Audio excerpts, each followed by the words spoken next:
இடைவிடாமல் கொட்டி தீர்த்த கனமழையால் புதுச்சேரி லாஸ்பேட்டை, கிருஷ்ணா நகர், திருவள்ளுவர் நகர், எழில்நகர் உள்ளிட்ட பகுதிகளில் ஏராளமான குடியிருப்புகளில் மழைநீர் புகுந்ததால் அத்தியாவசிய பொருட்கள் கூட கிடைக்காமல் மக்கள் அங்கு பரிதவித்து வருகின்றனர். இதுபற்றி அங்கிருந்து நம்முடைய செய்தியாளர் குணசேகரன் அளிக்கக்கூடிய கூடுதல் தகவல்களை பார்க்கலாம்.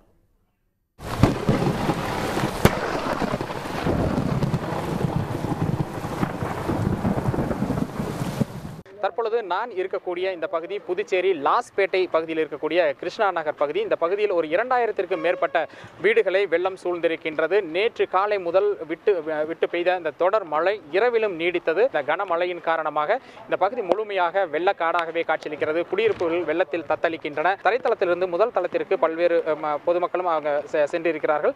அவர்களை மீட்பதற்காக இராணுவத்தினரும் இந்த பகுதிக்கு வந்திருக்கிறார்கள். 6 படையை சேர்ந்த 6 டீம் இந்த பகுதிக்கு வந்திருக்கிறார்கள். அவர்கள் படகுகள் மூலமாக இங்கு இருக்கக்கூடிய அந்த மக்களை தொடர்ச்சியாக மீட்கக்கூடிய அந்த பணியிலும் ஈடுபட்டிருக்கிறார்கள். இந்த படகுகள் மூலமாக சென்று வீடுகளுக்குள்ளாக உணவுப் பொருட்களில் உள்ளிட்ட பொருட்களை கொடுப்பதும் உள்ளிட்ட பணிகளிலும் கூட ஈடுபட்டிருக்கிறார்கள். சார், இப்போ இதுவரைக்கும் எவ்வளோ பேர் இங்கிருந்து நீங்கள் ரெஸ்கியூ பண்ணியிருக்கீங்க? இன்னும் எவ்வளோ பேர் உள்ள இருக்காங்க? இதுவரையும் எங்கள் தரப்பில் ஒரு 70 பேர்கிட்ட நாங்கள் எடுத்திருக்கோம் சார். காலையிலேருந்து இது இல்லாமல் இந்த இடத்துல இல்லாமல் இன்னும் 2 இடத்துல நாங்கள் ரெஸ்கியூ பண்ணிக்கிட்டு இருக்கோம். அங்கேயும் இன்னும் வந்துக்கிட்டு இருக்காங்க மக்கள் நிறைய. வீட்டில் கீழே கிரவுண்ட் ஃப்ளோரில் தண்ணியாக ஜாஸ்தியாகும் போது மேலே ஃபஸ்ட் ஃப்ளோர் இல்லாதவங்களும் ரொம்ப கஷ்டப்பட்டுக்கிட்டு இருக்காங்க. நாங்கள் வந்ததுக்கப்புறம் எங்களை பார்த்ததுக்கு ரொம்ப தைரியமாக இருக்குது அவங்களுக்கு. அதனால் நாங்கள் ரெஸ்கியூ பண்ணிக்கிட்டு இருக்கோம். இந்த சவுண்டை கேட்டுட்டு நிறைய பேர் வெளியே வந்துட்டு இருக்காங்க சார். கை காட்டுறாங்க, அவங்களுக்கு உள்ள உதவி பண்ணுறோம். கொஞ்சம் பேர் வந்துட்டு அவங்க எங்களை வீட்டை விட்டு வெளியே வர்றதுக்கு அவங்க தயாராக இல்லை. ஆனால் அவங்களுக்கு தண்ணி வேணும், பால் வேணும், பிரெட் வேணும் கேட்டுட்டு இருக்காங்க. அதுவும் நாங்கள் எங்களால் முடிஞ்ச அளவுக்கு ஹெல்ப் பண்ணிக்கிட்டு இருக்கோம் சார். பால், காய்கறி இந்த பொருளெல்லாம் கிடைக்குதா? மக்கள் அந்தளவுக்கு எந்த அளவுக்கு கஷ்டப்படுறாங்களா? பால், காய்கறிகள் இன்றைய காலையிலேருந்து எதுவும் வரவில்லை சார்.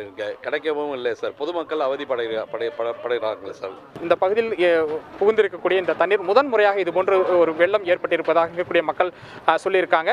முறையான வடிகால் வசதி இல்லாத காரணத்தால் இந்த தண்ணீர் எப்பொழுது வடியும், எப்பொழுது இந்த நிம்மதியான வாழ்க்கை மீண்டும் கிடைக்கும் அப்படிங்கிறதா இந்த பகுதி மக்களுடைய ஒரு பெரிய எதிர்பார்ப்பாக இந்த பகுதியில் இருக்கிறது. சன் செய்திகளுக்காக ஒளிப்பதிவாளர் AVM சங்கருடன் புதுச்சேரியிலிருந்து குணசேகரன். உடனுக்குடன் செய்திகளை தெரிந்து கொள்ள சன் நியூஸ் பெல் ஐகானை கிளிக் பண்ணுங்க.